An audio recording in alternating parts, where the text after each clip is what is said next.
गीता का 12वें अध्याय का 12वां श्लोक, वो सबसे मेन चीज है। आप अगर कुछ ना पढ़ो, केवल इस मंत्र को, कितने मंत्र हैं हम नहीं कुछ समझ पाएंगे, लेकिन इस मंत्र को पूरी तरह से समझ लो तो आपका जीवन धन्य हो जाएगा।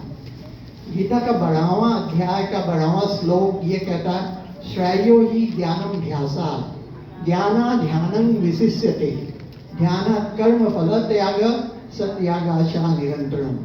अर्थात कर्म योग से ज्ञान योग उत्तम है, और ज्ञान योग से ध्यान योग उत्तम है, और ध्यान योग से भक्ति योग उत्तम है। सुनने में बहुत कठिन होगा, समझ नहीं आएगा क्या। हम ये मतलब नहीं कि भक्ति योग उत्तम है तो हम तुरंत कूद करके भक्ति योग में ही लग जाए।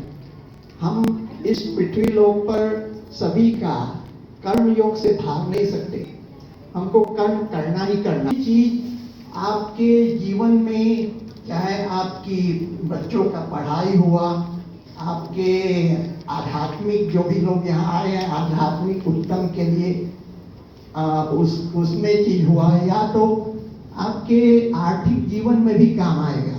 क्योंकि जब तक कुछ भी काम करो, जब तक आप हाथ नहीं लगाओगे, अपना कर्म नहीं करोगे, वो काम पूरा नहीं होने वाला है।